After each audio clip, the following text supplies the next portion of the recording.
Hello, everybody, and welcome to the Trashmexpodcast. We are on episode 7 now, right? Episode 7, that's right. We talked about... Who'da thunk, huh? I know. So what have we talked about so far? We talked about porn. Porno, which is my favorite topic. Yeah. Action, crime. We've done romance. We got a little romantic this time. Which, surprisingly had a really good response. I was a little scared that people weren't going to tune into the episode. I mean, I didn't really give a fuck. I was like, you know what? Joey wanted to do this. I wanted to do this. This is our show. Fuck it. I don't care if people don't listen. But no, people liked it. People actually really liked it. So thank you guys for tuning into that.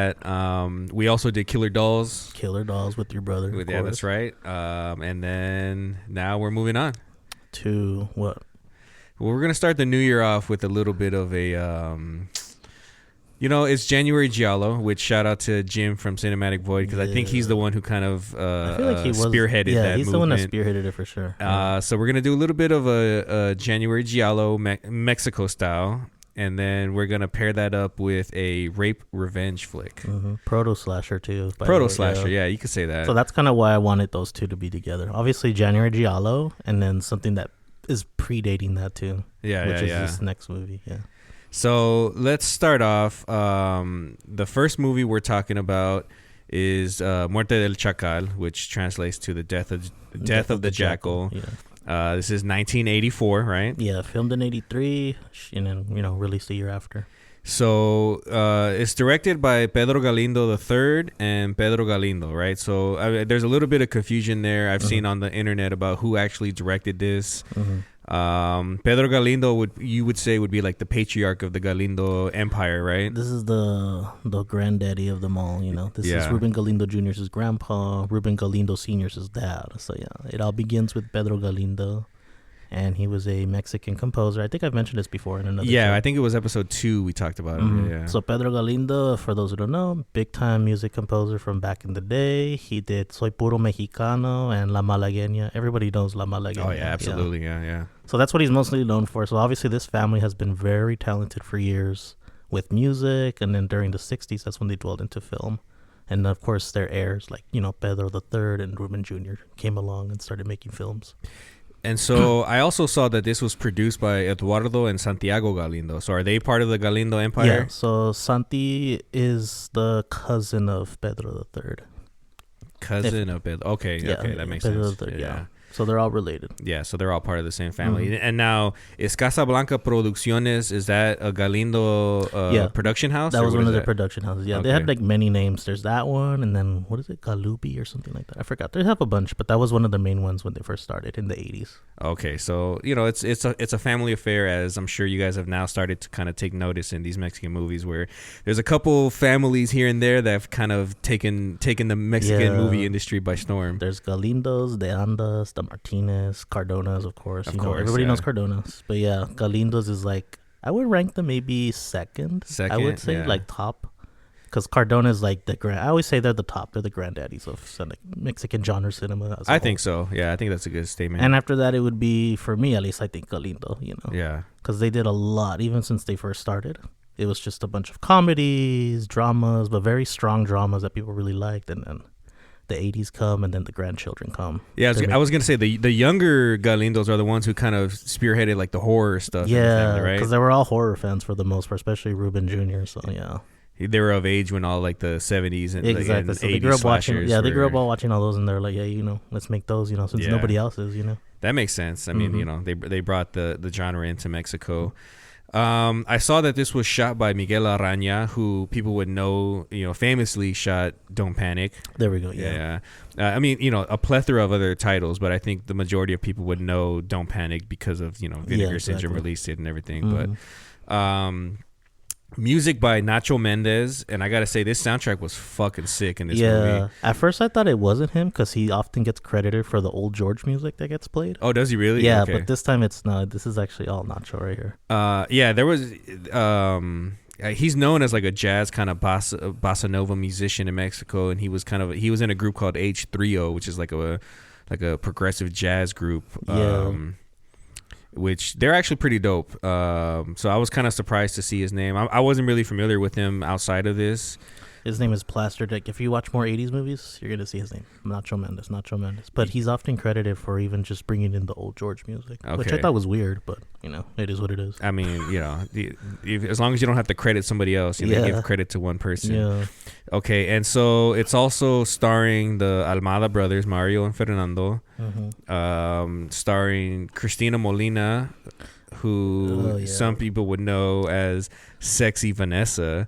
So for the MILF mature porn enthusiast out there, I'm sure they've seen her, the redheaded bombshell, as one of her nicknames. I was so surprised because I was like, okay, who's Cristina Molina? Because obviously she's really pretty in the movie, and I was like, well, she's really pretty. What else has she been in? And I was like, oh, she hasn't been in that many movies. But when I was searching, I was like, who's Sexy Vanessa? And why is she? And then I looked, I was like, oh, this is the same woman. And I was like, who the fuck is Sexy Vanessa? And then I Googled her. I was like, oh. And then I was like, oh, I have to pay $10.39 to see more cover content. Well, she's now an OnlyFans. She does OnlyFans. Yeah. But like in the early 2000s, my era of watching internet porno, not TMI, but call it what it is. But she was like in the same realm of like Nina Hartley, right? So she was like, a little older, more mature, the quote unquote MILF. Yeah. But so she's in here. She's from Argentina. She's not Mexican, but she made like her name in Mexico as like a singer dancer. She has a really interesting history. There's an article from I think Daily Mail that if you guys ever look into it, you guys need to read it. It's really interesting, especially about her starting out and then going from that to porno and so forth. And like how she made the transition into that. And then she was like married to like a drug dealer, I guess from Colombia too or something. Oh shit. Yeah, like in the middle of, everything that was going on for her. Yeah. So yeah, if you guys ever want to learn more about her actually, or if you guys want to see her, you guys are gonna have to pay for that. Or if you want to rub one out, yeah. $10.39 a month on something like that. I don't remember the price, but yeah, something like that. It also stars Olivia Collins as Sally, which this is her first movie role, is what I found online. Yeah, and like it's funny because she's barely in it, but she just stands out. And I was hoping to see more of her, but she doesn't really have a huge. Well, is it a huge role? Not really, not necessarily. But she plays, I guess, kind of an important role in this movie, but she's not in there for a very long time. But she stands out very much, though. That's why I was like, I was hoping she was more in the movie, but yeah, she's only in it for a little bit. Some people would know her from Violación and Colmillos del Hombre Lobo, or the tons and tons of novellas that she did afterwards. Yeah, she's a very big time familiar face. We have Liseta Romo, who's kind of a known Mexican actress, right? Yeah, another one right there. A really big cast here, like really well-known cast. There was quite a few actors in here that I thought did really fucking good, and I mean, we can get into it when we start breaking the movie down, but like you said, it is kind of an all-star cast. There's a lot of great players in this one. Mm-hmm. We also have Ruben and Fernando Benavides, respectively. They're very well known in the Rio Grande Valley, so of course they're in it.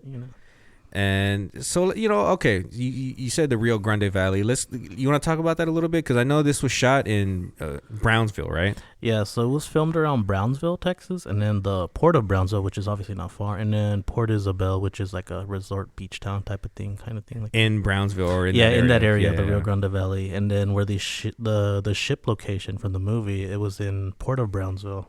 And from what I understand, it was a crashed ship. Like, it just crashed there. And so they were just waiting for it to get repaired or whatever. I don't know how that works. So obviously, it was just there for a while. Yeah. So then, of course, when the Galindos came, they're like, oh, let's fucking use it. Let's just use this place, So I guess they asked permission. Maybe, I think. I don't know. They just snuck on there with cameras and shit. Yeah. I mean, there's not a lot of scenes on there, but the scenes that are on the ship are pretty effective. Yeah. So they're maybe like at 1 a.m. Like, all right, fuck it, let's get these shots in. Yeah, it was really late in the night, it looks like, too. So they filmed it in a ship that was wrecked, technically, waiting repairs, So do you think this movie was made for the American audience? Because the characters have American names. It's shot in Texas. Mm-hmm. Obviously, it models itself after a slasher, but it also models itself after Giallo, really. Giallo. But it definitely feels like they were kind of aiming towards getting the American crowd in to go see this movie. Yeah, I mean, for the most part, the Galindos were already making movies there in Texas, obviously. to appeal to both audiences on both sides of the border, so Mexico and the U.S. So, so I would say it's more for the Americans this time, because this one does feel more American when you think about it. But Brownsville was like a hot spot, like that. Why was Brownsville a hot spot? Because, I mean, without getting too detailed of the history, because it's such a long history, but for the most part, since they settled there in the 70s, the Galindos and the other families, it was just because they had community support, They could use use resources there easily. Like, they don't have to pay anything, or they could pay a little bit and then get, some of the people in the city involved as well. Like established relationships. Yeah, with exactly. The people. So that's why there's always like businesses being shot there, and then they zoom into the name of whatever place, Like the strip club gets like a show, and then like other hotels or something like that. Yeah. The little free advertisement. So they had big support there in the Rio Grande Valley. People were always excited for them to make a movie there, and of course, if they had anything they wanted to put into it, hey, fuck it, get involved, I mean, it definitely adds kind of a value, because sometimes you watch these foreign movies that are obviously made for international market, and you're like, dude, this is not exactly. This is not America, brother. You don't. I mean, not to say America was the only international market, but obviously a lot of international movie makers are selling. So this movie was more sold forwards. Yeah, like I said, just both sides of the border, not necessarily one focus, but it could be for both. America for sure, just because it's so familiar. Yeah. And so, okay, let's kind of break it down a little bit. Muerte del Chacal. We said it's kind of a January Giallo episode a little bit, and I saw some kind of conflicting, articles online about it. Is it a Giallo? Is it not a Giallo? Yeah. And I think this kind of plays like two halves, right? So I think the first half is really Giallo adjacent. Oh yeah, definitely. And the second half turns more into like a procedural slasher type of movie. Yeah. And we say that because the killer hold on. Before we get any further, are we gonna spoil this for the listeners, or are we not gonna spoil it? I mean, they're gonna watch it somehow, some way, and then it's better if we do speak about what happens. So yeah. But we don't want to say the twist, right? Like, I mean, we could talk about it without naming names for the twist, right? Yeah, I guess we could do that. Okay, we'll do that. Right. Yeah. All right, so we'll do it that way then. Okay, just so that we don't spoil it later on. Okay, so the first half, like we said, is kind of like a Giallo, because the killer, he's dressed in all black. He's got the black gloves. You don't really see it. You see his face. All you see is like a shadow figure. Yeah, and he's wearing a hat too. So immediately when I saw that, I was like, this is like a Giallo almost. So he looks, for those who are Giallo fans, he looks like the killer in Blood and Black Lace, just without like the white like nylon face mask or whatever. His face is always kept in the shadows. Yeah. But yeah, let's kind of get into it. The movie starts off, like you said, in the port of Brownsville, right? Yeah, Port of Brownsville, that ship. Yeah, and I don't know if there were two sailors or just two dudes with their girlfriends that show up on this ship. Yeah. And they're trying to find a little hideaway to kind of mack it with their girls, and run into a couple Dobermans that set them up for failure. Yeah, and then that's when our killer comes out. And that's when you get like the first kind of glimpse of who not who the killer is, but how he attacks, because he uses these dogs throughout the movies as like weapons for like his little henchmen almost. Yeah, they're like finding victims for him basically. ¿Escuchaste eso? No, no hay nada. No. Amor.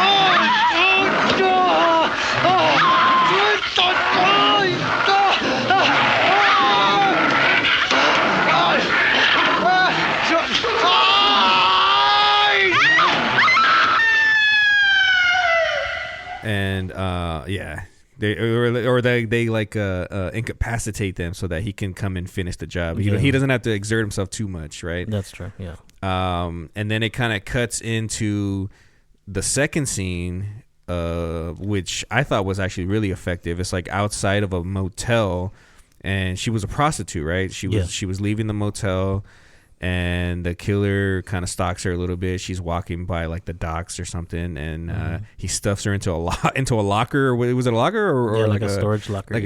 Which kind of it kind of reminded me of the scene in Halloween. Was it Halloween 2 when he's stalking the security? The security guard is like kind of going through the. So if you know that scene, that this is kind of what that scene is like. She's walking by a bunch of like locker storage doors, and he stuffs her in and just stabs the shit out of her with his cane, which is kind of another callback to the Giallo, because a lot of like instruments that were used in killing were kind of like deceptive, where it's a cane, or you think it's like a fucking handpiece, but it's really like a claw or something, like a claw or a knife or sword. This one's like a sword, if I recall. Yeah, it's like a long. It's his cane that it comes out, and he uses it as like a sword to kill his victims, right? And then we get introduced to Fernando Almada, who's the second brother of the Mario and Fernando Almada. And he's like a Navy captain or something. Something like that. Yeah, he's like a really important person in the Navy. He's like he oversees the docks there. Is kind of what his character is. Yeah, he barely got the position there because he came from San Diego before that. That's right. Yeah. So I guess so he definitely was like a Navy guy. And he's like has like a training montage that looks like Rocky. Oh yeah, he's just wearing like a gray suit. He's like all sweaty on the chest and shit. And that's when he runs into Mario Almada, whose name is Sheriff Bob. Sheriff Bob. Bob, yeah, not Bob. Like Bob. Bob. And that's kind of where the mystery starts to take place. So once Sheriff Bob, shows up on the scene, he's like, all right, what the fuck is going on? We got all these girls that are dying out here. We got dead people on a ship. Now he's tasked with finding this killer. Yeah, and then his brother gets involved too. He wants to help out as well. Yeah, well, I guess it's because he kind of oversees the docks. Sheriff Bob needs his help because he doesn't have jurisdiction to investigate at the docks, right? Yeah. And that's kind of where their partnership turns in, and he kind of leans on Roy to help. Help him with figuring out who the fuck is this killer. Yeah, so Bob and Roy, it's typical like Almada, they're like going after these people that they think could be the killer. So there's like a couple action sequences. Yeah. There's like a chase with a boat. Yeah. Yeah. So stuff like that, So one thing that I saw when watching this, there's a lot of kind of, I don't want to say homages, because I don't know if that's what they were intending to do, but there's a lot of similarities to other movies. In the scene when Sheriff Bob goes to a local dance club to kind of start his investigation, because they tell him, hey, there's a strange guy at this club that you might want to look into. And I think it was just kind of an excuse to go get a couple babes into the movie. But, because there's like a stripper scene. And in that scene, there's a scene where he goes upstairs to talk to one of the strippers, and it's like it's almost like a Black Christmas type of scene, right? So like when he's looking through the plastic, the plastic covering, that is true. Yeah, I didn't think about that. Good call. Yeah, I saw that. I was like, holy shit! I don't know if it was a direct reference, like if they were influenced by it. I would think it is. Yeah. Really good scene. Yeah. And it's kind of like you get a sense of the brutality of the killer. Because this is when he throws her out, right? He kills her and then he throws her out into the stage from the top. Throws her out from like the second story glass window, and she lands on the stage where another girl is in the middle of her dance routine.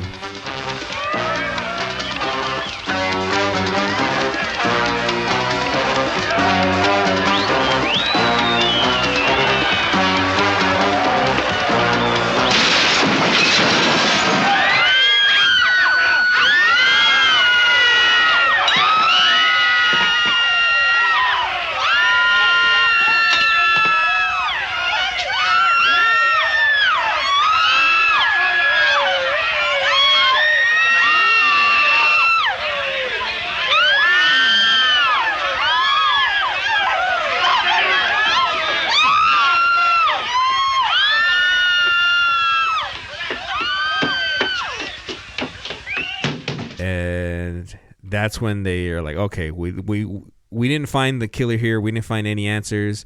But there's another guy on the docks who I thought he kind of looked like Ramon Ayala. I don't know if you. I don't really remember, but yeah, I was watching. Like, oh, shit, looks like Ramon Ayala. Se conocieron hace tiempo. Él la frecuentaba mucho. Venía muy seguido por aquí, pero Jack no es el tipo de hombre que... Pobre Mary.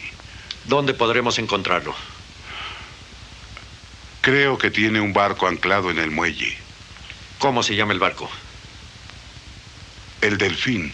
He's the one with the cane, right? I think. Yeah, so he's the one that they were trying to find at the strip club, but they couldn't. And he's the one who lives at the docks, which is why Sheriff Bob needed Roy's help to go there. And they go onto his ship. He's got a bunch of like nudie magazines plastered all over his wall. Yeah. And so then they try to get him, and that's when you had said, yeah, it's like police protocol type of thing. They're chasing him. There's a boat, guns. Yeah, it's a chase, but it's a boat chase, which I thought was actually fucking sick. You could see Mario Almada just like on the boat, like fuck yeah, like super machismo, and then fucking crashes into the side of a mountain and fucking blows up. Yeah, so you're just like, damn, this is just like a callback to their action films. and it was the first red herring of the movie. Like you think this is the killer, but no, sorry guys, this is not the killer. Because it turns out that he was just hiding drugs on his boat, and that's why he ran away from it. Exactly. So check him off the list, because now you got to go find somebody else. And this is when Olivia Collins comes into play. Yeah, so they're like, she's introduced at a party right at the house, Bob's house. Yeah, Bob is having like a little dinner party, invites his brother Roy, and this is when Olivia Collins walks in. And of course Roy looks at her like, oh my gosh, she's so, and of course the same thing, she looks at him like, damn. Yeah, they're very into each other. Oye, Joan, que apuesto es el hermano de tu esposo. ¿Cómo es que no me lo habías presentado?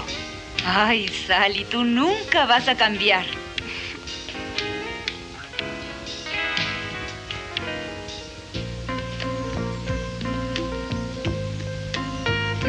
Qué bonita noche. Sí. Desde hace tiempo no habíamos tenido una como esta. ¿Eres de por aquí? Soy de California. Hace 6 meses que estoy viviendo aquí. Trabajo como modelo. Soy vecina de tu hermano. ¿Y tú dónde vives? En el puerto. No es un lugar tan bonito como este, pero es muy tranquilo. Y muy romántico. Alguna vez he pasado por ahí, pero nunca he podido detenerme. Sí, lo es. Bueno, ya que la noche es bonita y el puerto tan romántico, ¿qué te parece si me llevas a dar una vuelta? ¿Ahora? ¿Por qué no? Y la reunión, los invitados, mi hermano.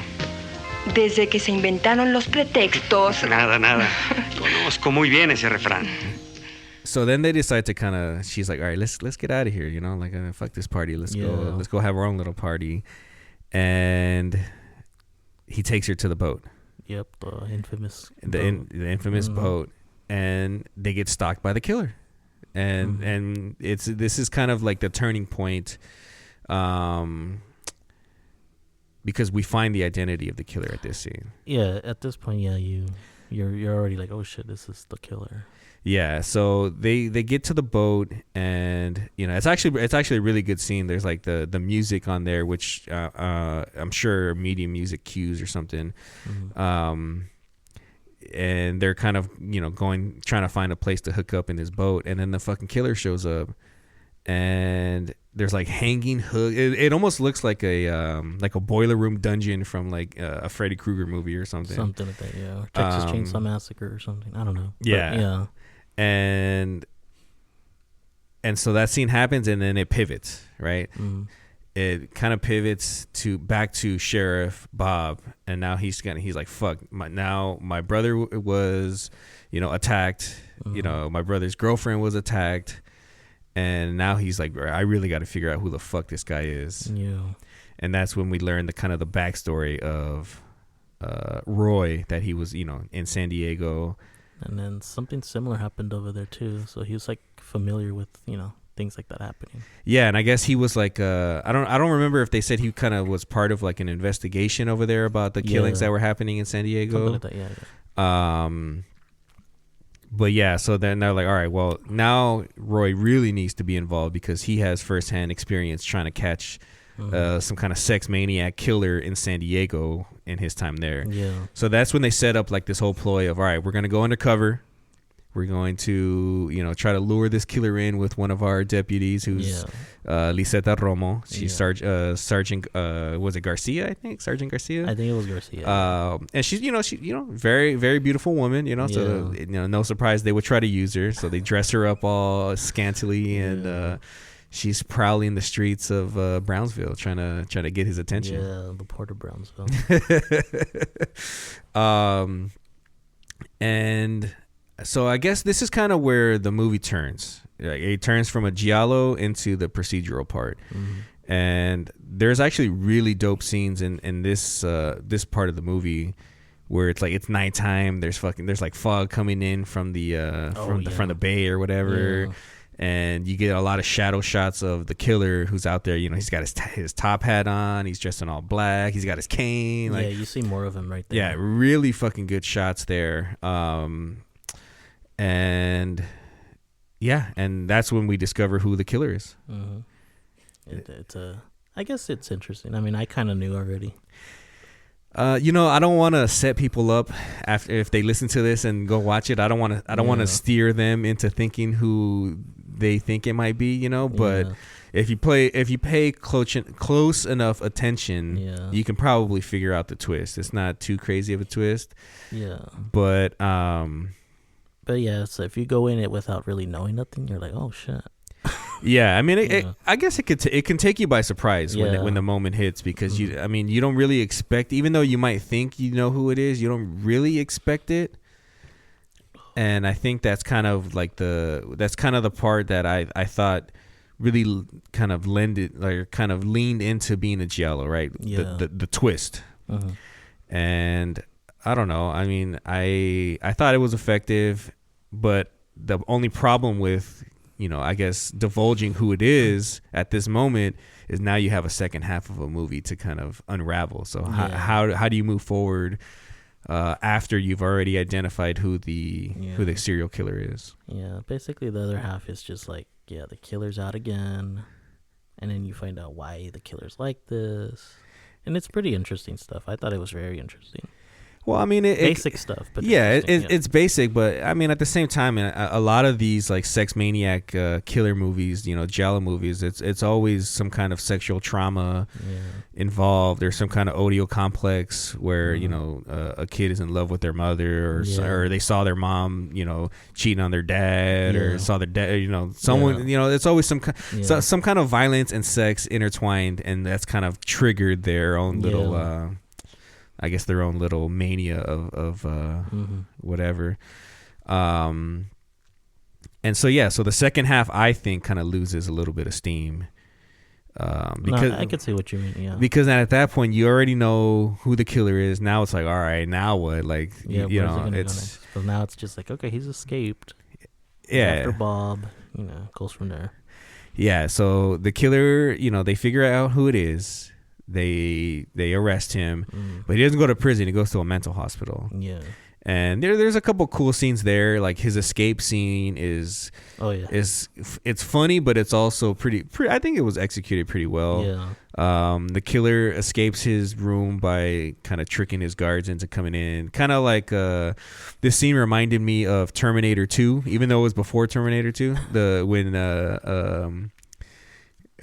When Sarah escapes her institution, it was kind of resembled that scene, I thought.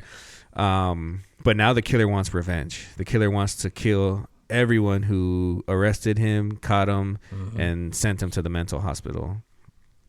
And there's a couple cool scenes after this. The killer shows up to Bob's house, takes him and his wife.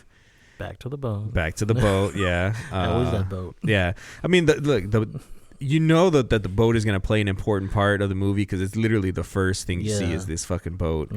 And that's kind of where he lures them back, and he tries to kill Bob and his wife, right? And I guess that's really when we learn why he was. Yeah. He's kind of his whole time he's kind of like the killer in 10 to Midnight, where he's like, it's because of this, you can't stop me. Yeah. And again, you get these really cool fucking scenes of this boat, like boiler room style boat, where they're going up and down these stairs, and it's really dark, and the soundtrack I thought was it's more soundscapes than soundtrack. And but this is not a stage, by the way. This is inside the boat. You can absolutely, you can just tell right away. Absolutely. That's what I liked about it. It's like it's actually in the fucking boat. And yeah, so they're trapped on this fucking boat. Then the killer actually attacks Sheriff Bob. They get into a little scuffle, and then they go flying overboard into the water, where the killer drowns, allegedly. And then it cuts to I don't know, I forgot how many weeks later or whatever, but Sheriff Bob's at his house with his beautiful wife, sexy Vanessa, and she has a premonition. Yeah. That he's still out there. Yeah, the killer. That the killer escaped the water, and he's fucking going after him and killing him again. And it cuts to like a dream sequence where he stabs the shit out of which I thought was kind of a crazy scene. Like I think that was probably the nastiest scene of the movie, I would say. Yeah, I would think so too, actually. Yeah. And of course she just wakes up. It was a dream, whatever. Yeah, and then they play this music, and you're like, okay, is there gonna be another movie?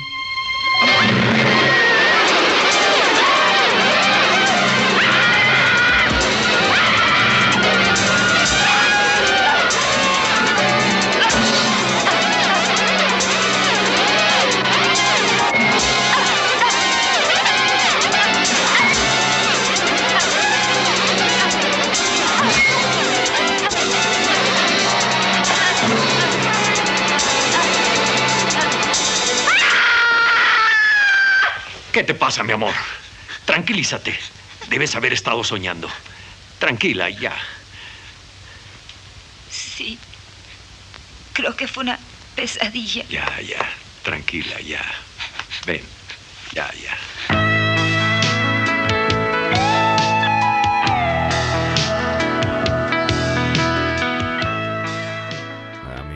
Is there going to be another movie? Yeah, there is. I was like, yeah, there is. So then, we're not going to get into it, but yeah, there is a sequel. So if you're like wanting more, then you got to watch the second movie, which is called Masacre en Rio Grande. Chacal Part 2. Literally, that's what it's called. Chacal Part 2 on the bottom. To finish off the story. Or you don't have to, really, if you don't want to.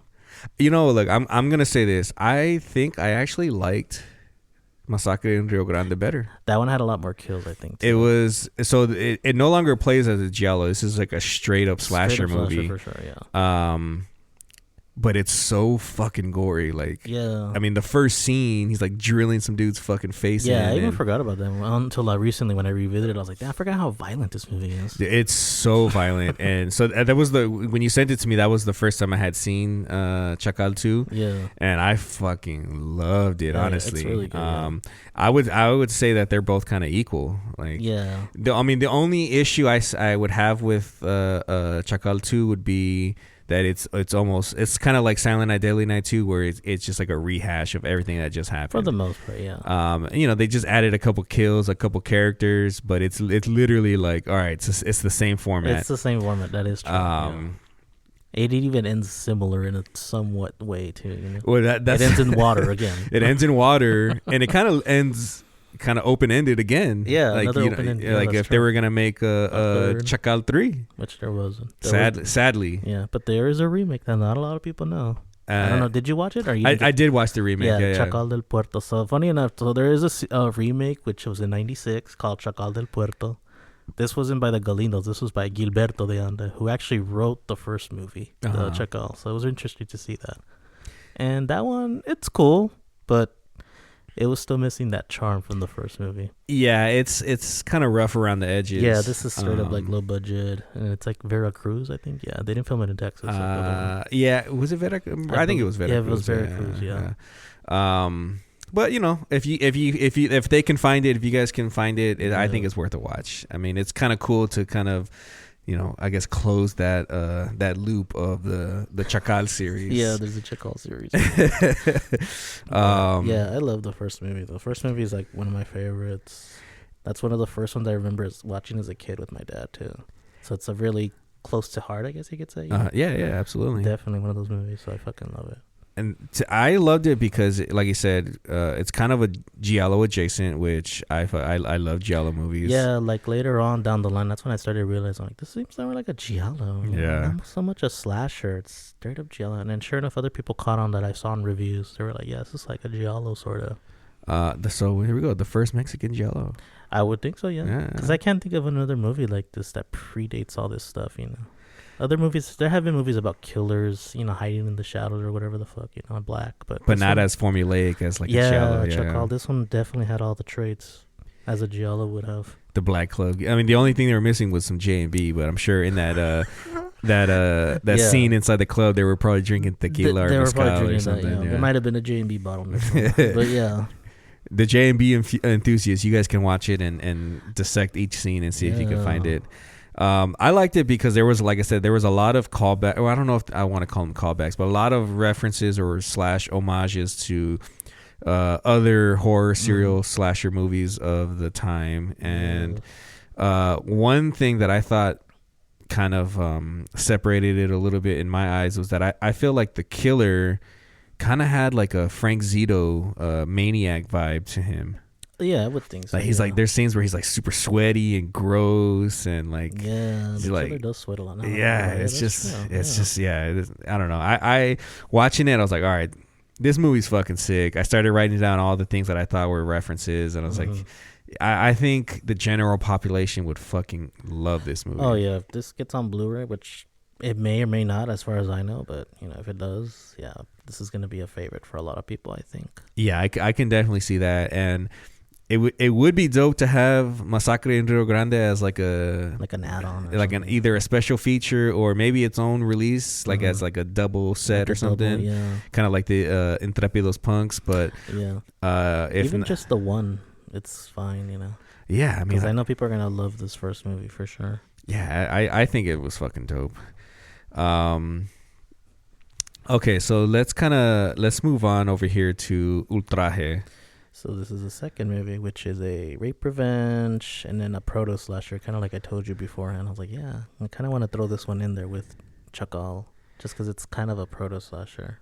Not so much a Giallo, but, it does have the, killer point of view scenes and so forth. Oh, yeah. And, again, like I think horror fans, if they watch this and dissect it a little bit, they'll find some scenes that are pretty cool references to other horror movies, and maybe I was kind of looking for them, so I saw them, but I think horror fans would definitely find a lot of worthwhile slasher watching fans, this movie. Rape revenge film fans, they're gonna love this film. Okay, so Ultraje, that translates to what? Outrage.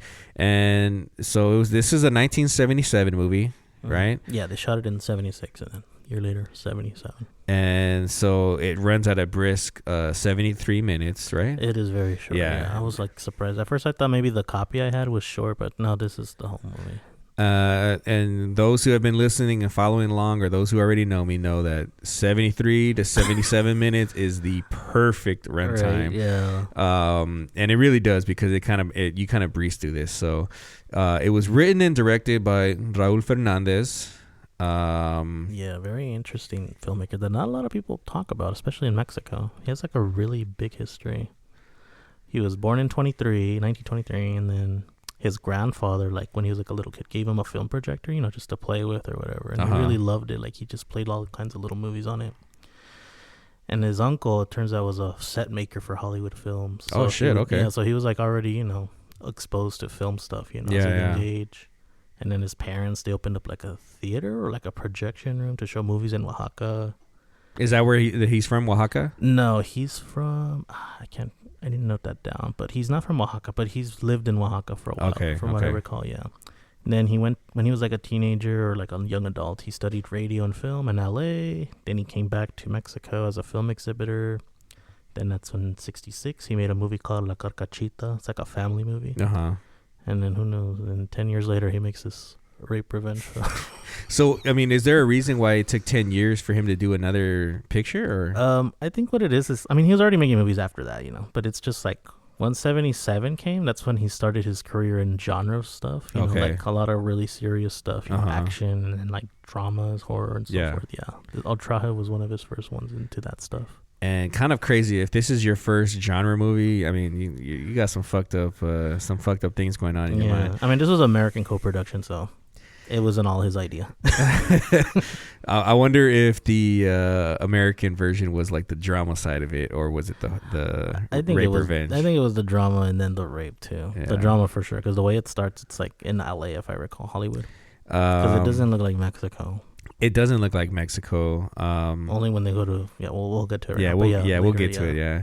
Okay, and so this was produced by Raul Fernandez as well, right? Yeah, he directed and produced it. And I saw that Kathy Lopez was credited as a producer in this. Who's that? Because I only saw one credit. For her. I couldn't find nothing either. So who knows? Probably just somebody he knew. Maybe I'm assuming. Yeah. Okay, and it was shot by Victor Gaitan, who shot some Santo contra las Lobas, Arrecife Mortal, and some like a Chicano documentary about like Chicano murals and stuff like that. I've never seen anything else that he shot, but okay, it's important, I guess.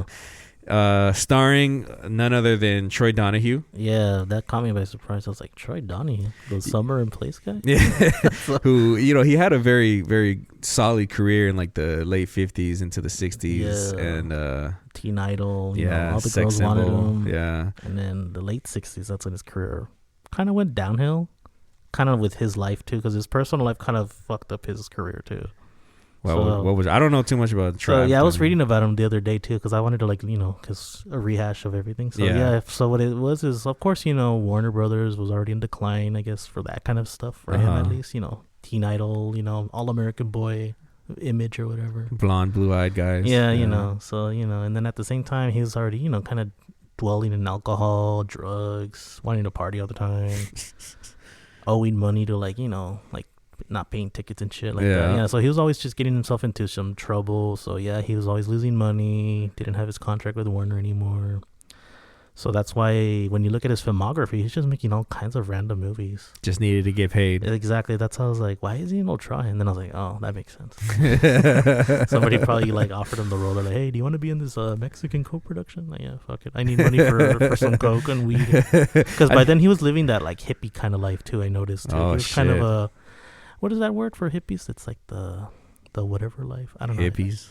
No. They're all the same. I always forget the term for it. But anyways, he was just living that kind of life. He free spirited, and just wanted to do his own thing. Wow. But he still wanted to work in film. So he was just taking whatever he could get. Yeah. And this is already in the 70s, so again, whatever he can get.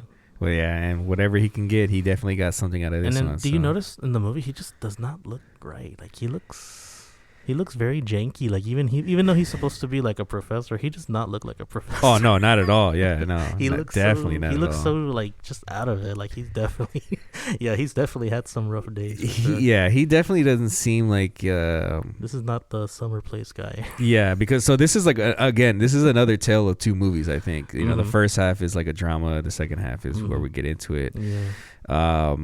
And I agree. He does not look like he's the type to be like a professor or lovey-dovey. Or, looks like a older guy wanting to party. So I didn't really know anyone else as far as the cast in this, but I see we have Alicia Encinas, who played Kathy in this movie, his love interest. Oh yeah, beautiful. Oh yeah, she absolutely gorgeous. Yeah. Yeah, so she was in a lot of movies by then. I think this is maybe her fifth, sixth. I don't really recall, but I know she's already been in movies by then. Okay, and Mexican productions. Yeah. Yes, and then after that, from then on, she was in another bunch of movies after. So if you look at her filmography, it's pretty big. Yeah, and then we also have Roland Ferlini, which is a pseudonym for Raul Fernandez. And that's Raul's son. The director's son. It's a family affair. Again, look, Mexican movies, man. Mexican production. It's all a family affair. Yeah, Rolando got his son, Raul involved. And then for those that want to know more about Raul Fernandez. And you might even know who he is if you're into Mexican movies. He's the guy that married Rosa Gloria Chacoyan. Oh, yeah. Who did the Lola de Trailera movies. Uh-huh. And then the Guerrera Vengadora movies. You know, all those movies. And, of course, the dad was involved, Raul. He was directing, producing them. So, yeah. This was like the beginning, too, for them. The beginning, the start of an empire. Yeah, exactly. And then Laura Ferlo, who played Laura in this movie, who's kind of like Kathy's classmate, I guess. Right? Oh, yeah, something like that. Yeah, like a really small role. Yeah, really small role. I mean, you know, she shows up in the beginning and at the end. Yeah, and that's pretty much it. Yeah, that's right. Because there's really only like 6 main players in this movie. That's so funny. The cast is so short, but they all come back at the end. Yeah. Basically. Okay, so let's break it down. There is, you know, one thing I noticed, you know, there's a little bit of confusion on the credits, right? So, this opens up with a beautiful orchestration. There's like, you know, you can see 2 little people running in the distance. Wearing white. Yeah. And the music is credited to George Gonzalez, but then at the end of the movie, it's credited to Mike Larraguibel. So I don't know what's going on. I don't know if it's the same person or they're just making fake names. Whoever did the music did a great job because I thought the especially this like the opening title card. That music was great. Yeah. Raul Fernandez is credited as Rex Bader as the writer.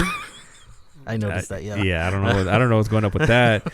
I don't even know how to pronounce this name. Uwe Grunwald. Was that I don't know, but they got credit as second unit cameraman, as well as cast member. As far as I remember, there is Canadian people involved too in the movie, so that could be some of the Canadian people. Is that a Canadian name? Uwe Grunwald? Yeah, French Canadian maybe. Maybe because there is French Canadians, Mexican co-productions. So I know this is kind of one of them too, but it's mostly American and Mexican. You know? Okay, but there is some Canadians involved. All right, well, maybe they were. That's Canadian. probably what it was. Yeah.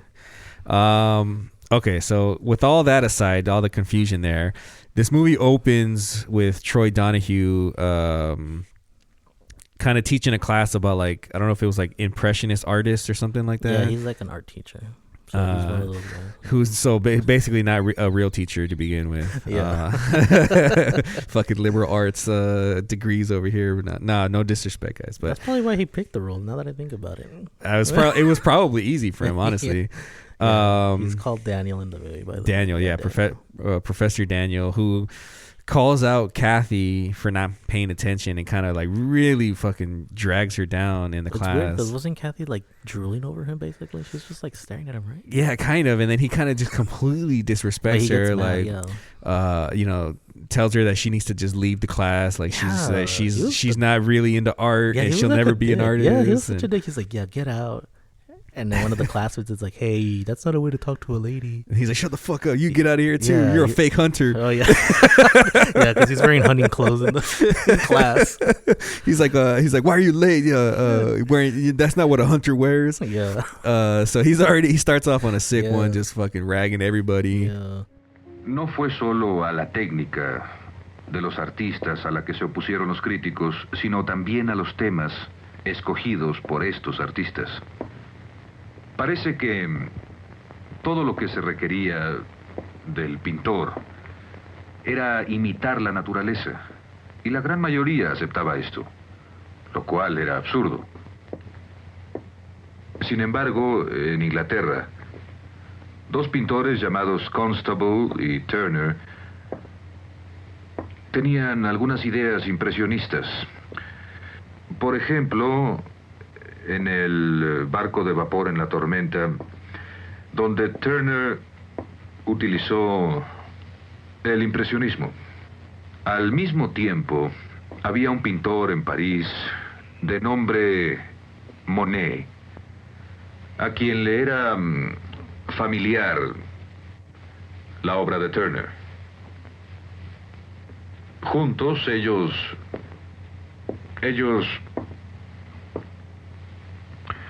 Kathy. Sí, profesor. He visto claramente que no pones la debida atención, que estás en otro mundo. Tal vez sería mejor que no asistieras a clase por algunos días.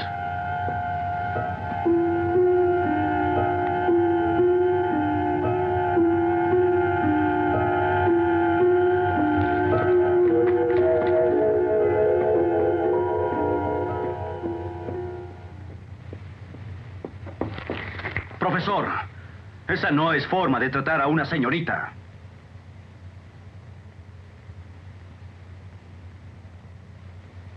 Ah, el cazador. Edward, creo que lo único que debe interesarte es llegar a clase a tiempo. Vengo de una cacería, por eso no pude llegar temprano, profesor.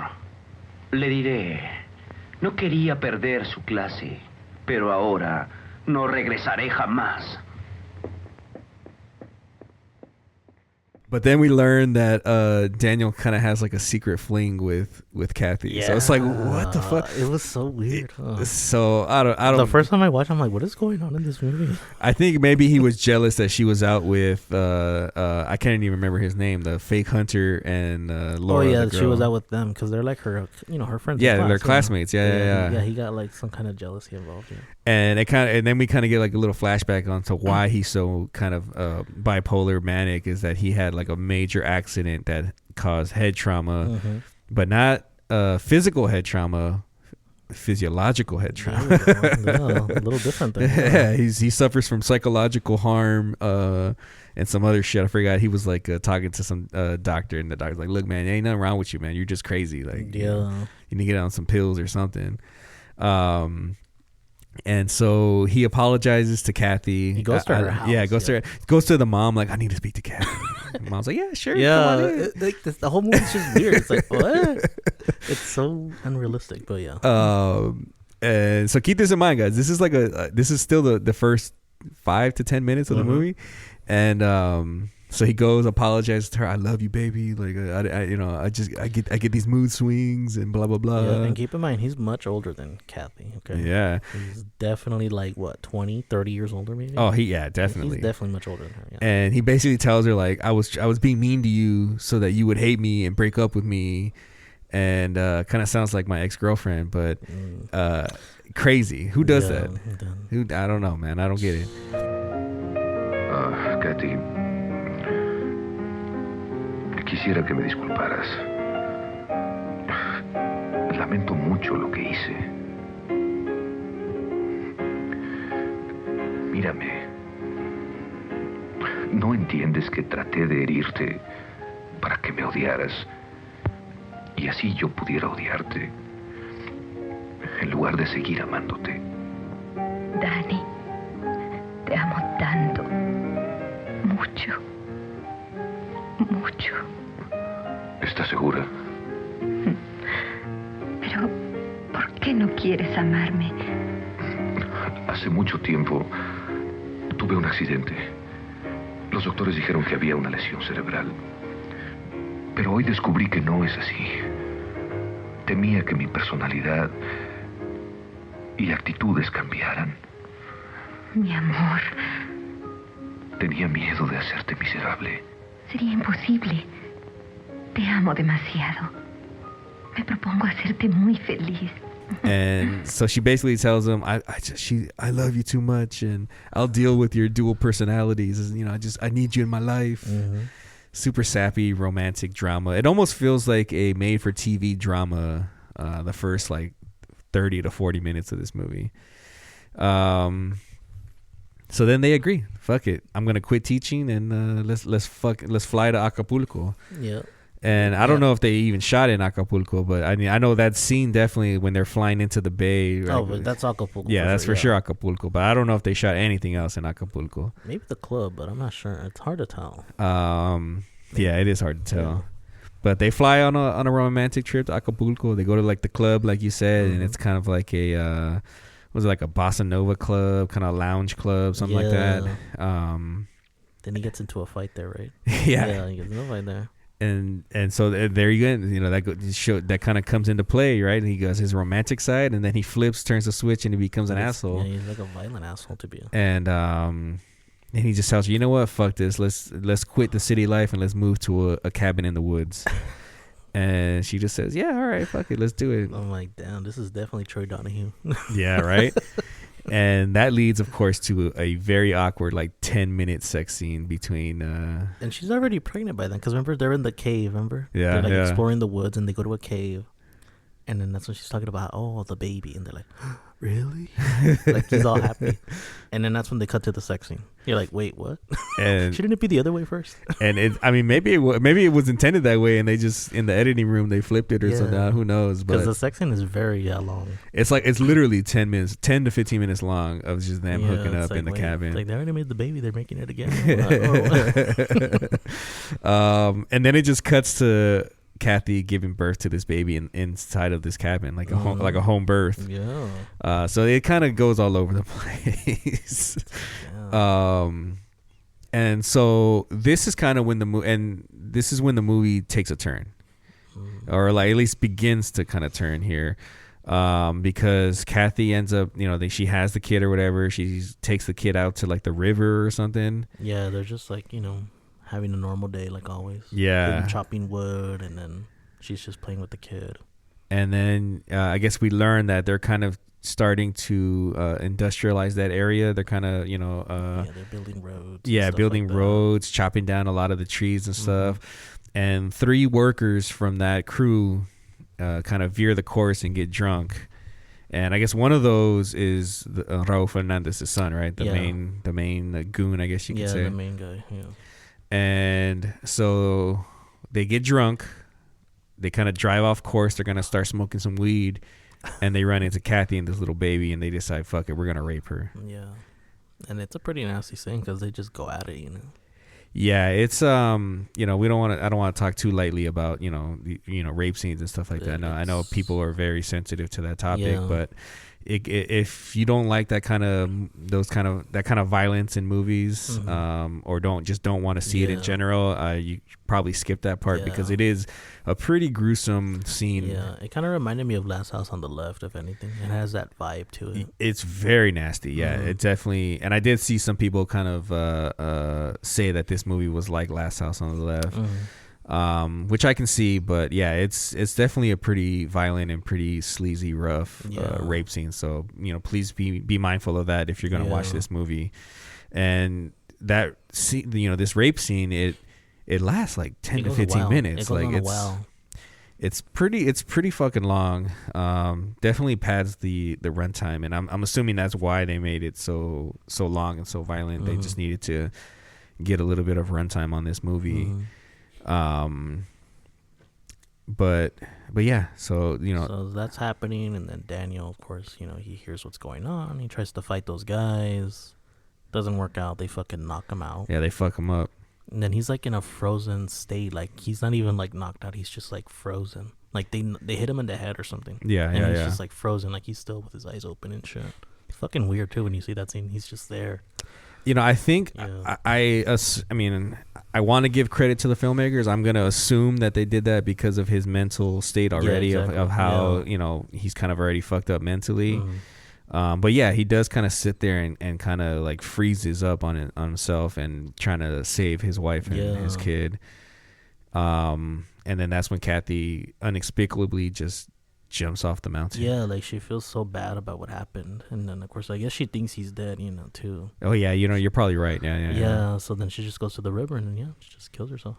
And the little girl is nowhere to be found. Like they never really show what happens to the little girl either. Well, there's like a split second scene where the baby, the little kid, kind of like, I don't know if it like falls or gets thrown or jumps into like the river. That's right. Yeah, that's right. And that's it. You don't really see anything else. See what happens after that, so you kind of have to assume that this baby's dead. And naturally that's gonna upset any man watching his wife get raped and murdered, and his baby as well. And then that's off. That sets Daniel on his quest for revenge. Quest for revenge, And he does get pretty fucking violent. Yeah, because at the same time, it's like, okay, he's wandering the woods now on his own. Yeah. And it's like anybody he comes across, he just fucking kills them. Yeah, the first 2 people he kills had nothing to do with this at all. I guess they were part of like the job site. They weren't part of the 3 men who raped and ultimately killed his wife. They're just around there. Like one guy's just driving his car, and then you see the axe go through the car and kills him. They don't show him killing him, but they insinuate he got chopped up. I will say that's kind of the one point of the movie that I thought was kind of a letdown was that they don't show him actually. All the kills are off screen. They're all off screen, yeah. Which, I mean, I don't know if that was like a producer demand or what, but I think the movie kind of would have benefited a little bit from showing. They would have more showing him, yeah. Because you kind of, I mean, we know, he's acting these fools up, but you don't. I don't know. Never see it, yeah. You never see it, but you see the violence against his wife, so you're like hoping, all right, I want to see this guy really, really fuck these fools up, and we just. He kills him, but we don't get the real payoff, I think. Yeah. And maybe that's just me, my own violent tendencies or what. No, I felt the same way too. But it was still pretty good though. Like the scenes that build up to the killings, they're still really good. Yeah, I mean, like we said, like he's stalking them in the woods. Like the scene that I really liked was when he's stalking the little boy. That was that was like, it was pretty brutal. Yeah, you're like freaked out for this little kid. Because the kid's just there playing or whatever. And has no idea what's happening or why he's being chased or anything. It's this fucking madman in the woods. Exactly. And I mean, I guess it's pretty like he uses the elements of the woods to his advantage. He ends up using his axe to chop down a couple of trees to block the roadway. Oh, that's right, yeah. So that the guys can't, drive off or drive away from him. And he kind of traps them in his own, whatever little section of the woods he wanted to trap them in. And, so he goes out. He's finally, after killing the 2 uninvolved people, he finds all. He finds the 3 of the rapists in their little truck driving. I don't know if they were driving away from the work site or what, but he catches them. Yeah, he manages to get to them, and they all meet their demises, one way or another.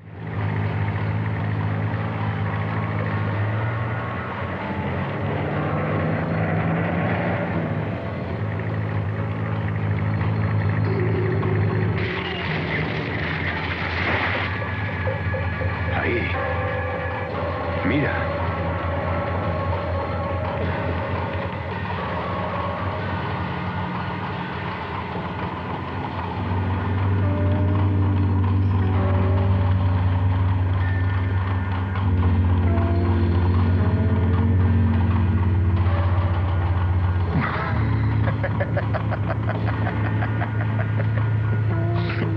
Qué cobardes son ustedes.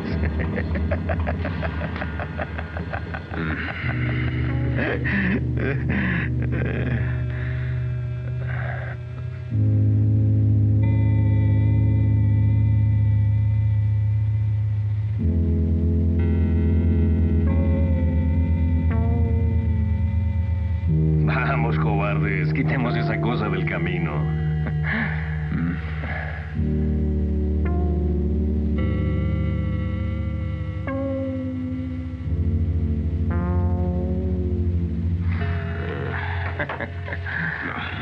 Me llevo al aquí.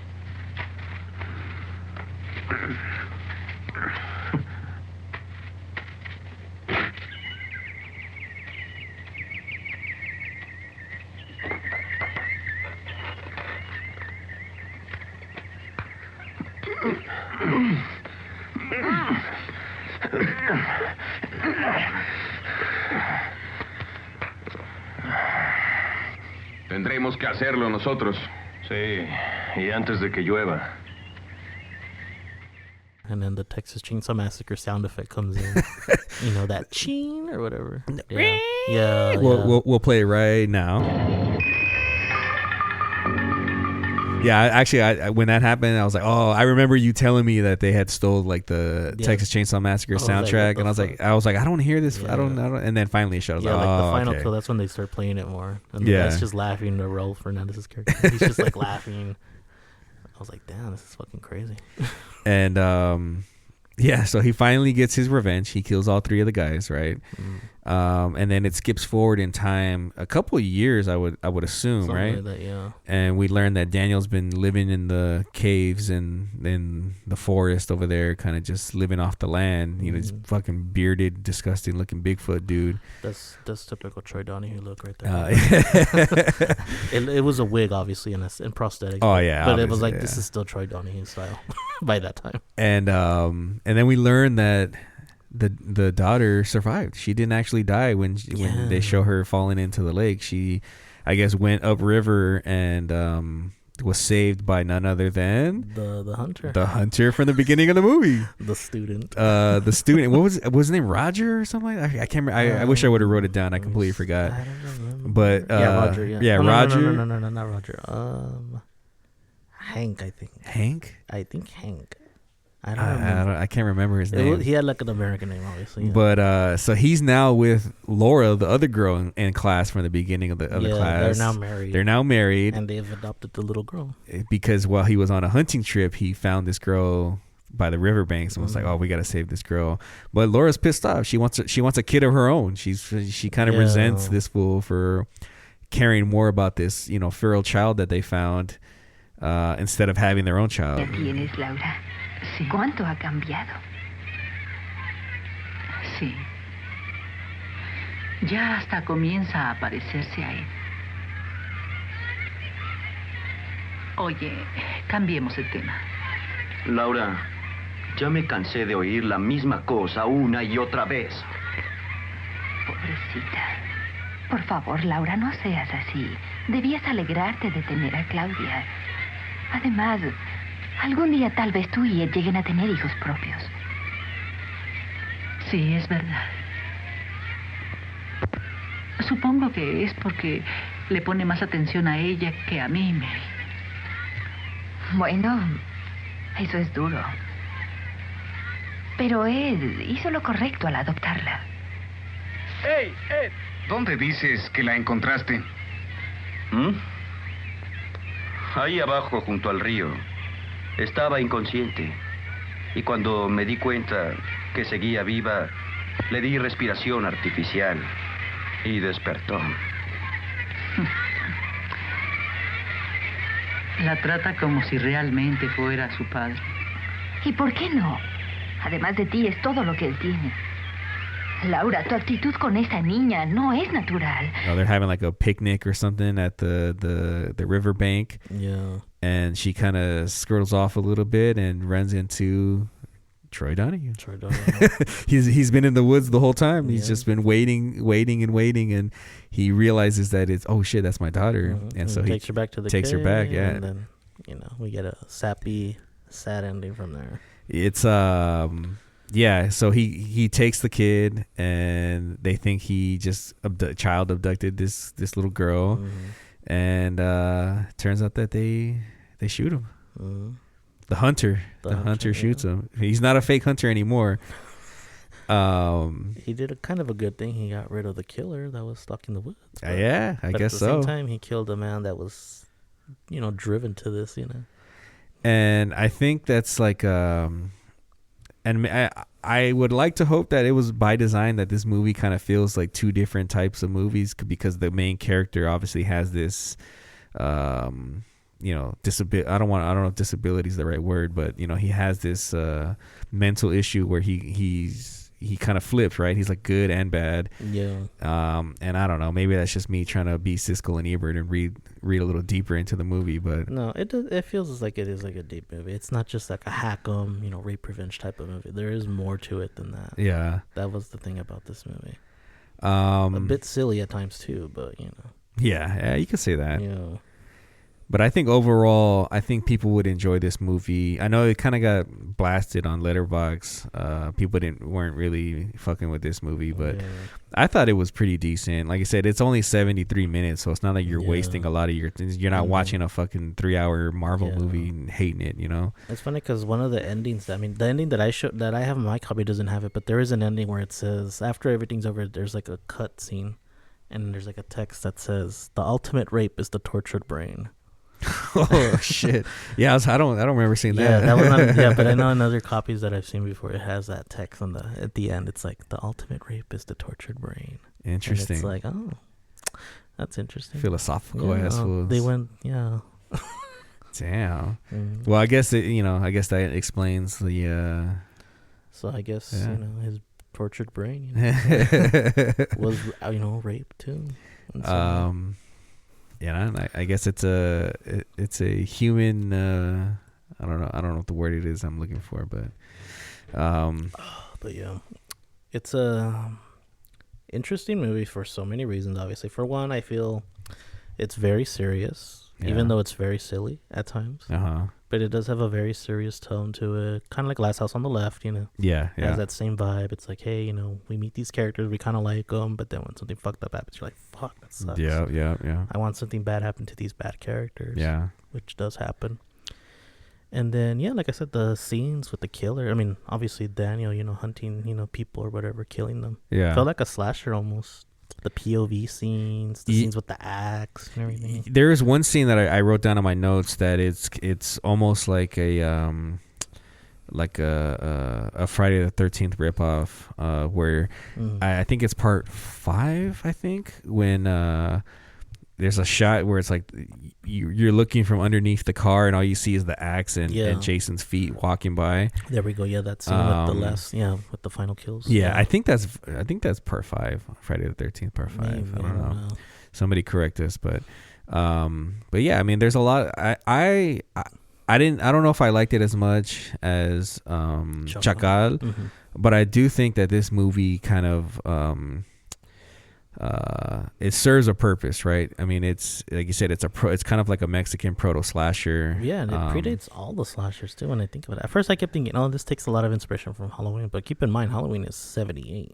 This is 76, 77. 76, 77. I mean, I guess people would argue that Black Christmas would be like the first slasher. So yeah, I would think, But I mean, if anything, you know, the worst that this can possibly be labeled as is an early slasher, if not a proto-slasher. Yeah. So, I mean, there's merit to watching this movie. I mean, again, if you're not into sex and violence in movies, you know, this, keep in mind that Ultraje does have a very violent rape scene. So this is like Spit on Your Grave, Last House on the Left. Spit on Your Grave. That's a good call out right there. I definitely think that's a good comparison. Even just thinking about Spit on Your Grave now, I'm like, ugh. I know, right? Dirty. Damn, you know, I haven't seen that in a long time. Me too. But when I think about that movie, every time, I'm like, that movie's fucking dirty. It's fucking ugly. You know? Yeah. So that's kind of how Ultraje is with that scene. It's really ugly. Yeah.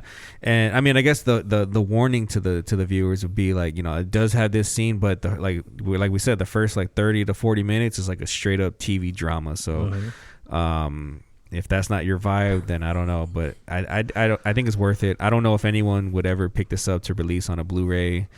It could be. Yeah, it could be. I know people want it. I know that labels have wanted this one before. So I mean, there you go. So I mean, labels want it. Hopefully eventually this will get released, and you guys will be able to pick it up. And I don't know what kind of special features they'll have on this, but it's online. Like if you Google it hard enough, you'll find it online. And it has that ending with the text or whatever. Yeah, very cruddy copy, but you know. Yeah, Chacal is on YouTube, right? Incomplete version, because it ends with what is it? Oh yeah, when he jumps in the water. Oh, that they end it there? Yeah, and then it's just the end. It's like, somebody edit this. Why would they? That's like the final scene is like one of the best scenes in the movie. Yeah, so that's it. It's like, oh, he jumped in the water. That's it. You know? Wow. Okay, so if you want to watch an incomplete version of Muerte del Chacal, you can watch it on YouTube. There's like remember, I don't know if I showed you the copy. Remember, there's like a guy watching it too in the video. Yeah. He's like kind of like talking over the movie too sometimes. Yeah, it's like an audio commentary, but you actually see the guy's face. It's weird. Yeah, it's not even like good. It's just weird, and then the incomplete copy, like I said. Yeah. So I don't know. You're gonna have to look hard for that one, but it's on DVD. It came out on DVD a long time ago. Expensive now. Like if you look on eBay now, it's like, damn, is it really? Yeah, people try to sell it for like $30 or some shit like that. 40. I thought you were gonna say like 100, 200. I mean, there probably is by now. I mean, people are spending $80 on shitty movies anyway, so I don't think $30 is too expensive. Yeah, but it's on DVD, and same thing with Chacal Part 2. Chacal, oh really? There's a DVD of that, or is it? Oh shit! I gotta find those because I actually really fucking love these movies. Oh yeah.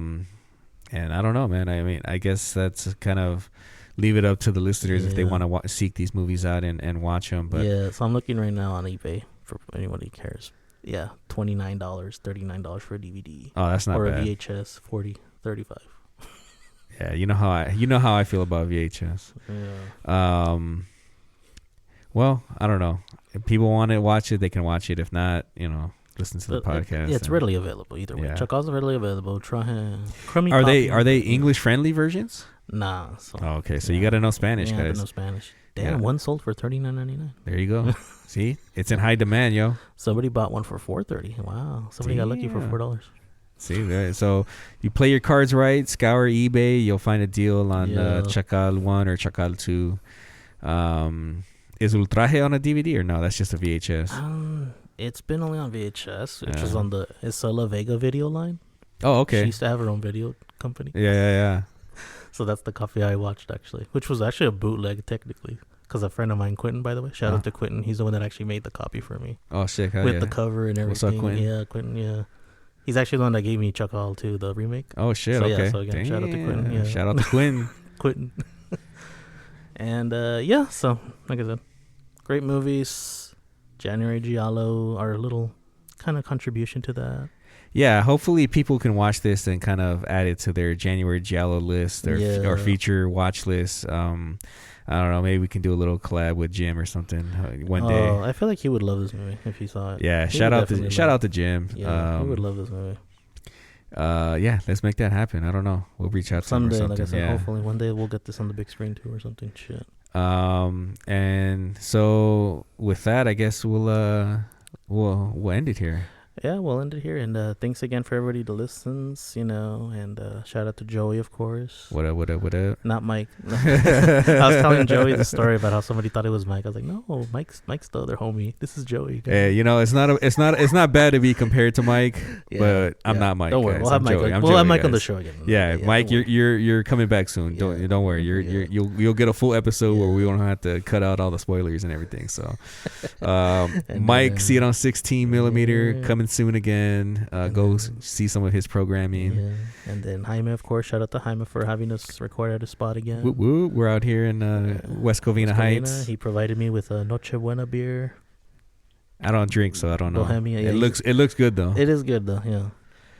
But shout out to Jaime, of course. Don't forget, guys. Please rate, subscribe, tell all your tios and tias. Yeah, give us a subscription. Like subscribe, rate us. Repost, put it on Instagram, put it everywhere. Oh, yeah. If you hate us or you like us, any publicity is good publicity, as they say. That's what I've been saying. So yeah, of course you can find Armando on Instagram. You guys already know. Trashmex. I'm under Cheddar Brown. Jaime, Jamie AP.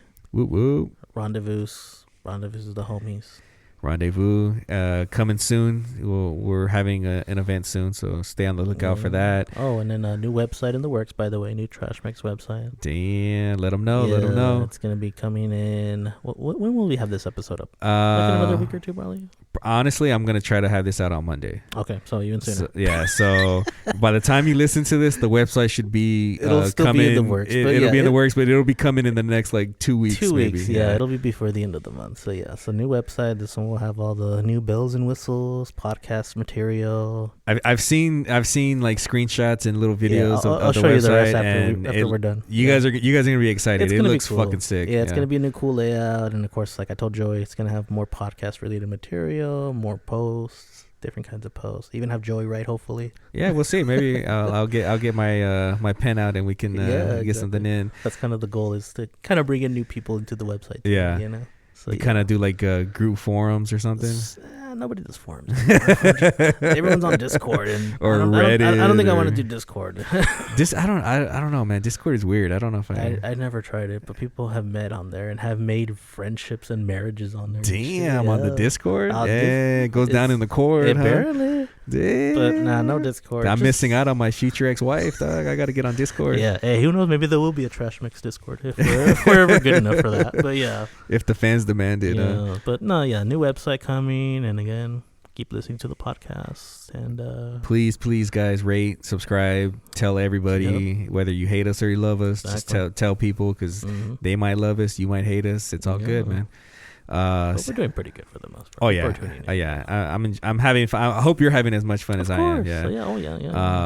And so we'll see you on the next guys one. Next one. Whatever. Next month. What are we gonna talk about in the next one? Well, we had an idea, but I don't know if it's gonna gonna happen or not. Yeah, I don't want to spoil. I don't want to spoil it, but we'll see. But we'll have something up. Either way. It'll be cool. And then I think we've mapped out everything for at least half of the year. So we have really good. At least to me, I think good topics coming up for the foreseeable future. And as always, guys, let us know if you want something. Yeah, exactly. Or if there's people you guys want us to bring in, hey, we could do it. Yeah, interviews. Yeah, because there's a couple people we already mentioned we want to talk with. Yeah, it's hard to get scheduling right. That's another thing too. Yeah. And then if they're international people, it's even harder to get scheduling. So exactly. Tune in. You never know who will be on the show next. Yeah. So man. Yeah, Peace thanks out. for listening. Thanks for listening. Watch out for the killer in the black gloves. There's a killer on the loose. Próximamente estrenaremos. Compadre, no me agarre las tepalcuanas, por favor. Ay, compadre, no le alcanzo. No, pues con la pura intención basta. Ahí sí. 1, 2, 3. Compadre. No le vayan a jalar la cadena. Compadre, agárrese de las paredes. Perdóneme, compadre. No sea pendejo, venga para acá, le voy a decir cómo. A ver, ¿le ayudo? Sí, póngase atrás. Abusado, ¿eh? Sí. 1. Ajá. 2. 3. ¡Ay, ay, ay! ¡Ay, ay, ay! ¡Ay, ay, ay! ¡Ay, ay, ay! ¡Cabrones, no dejan! ¡A todas!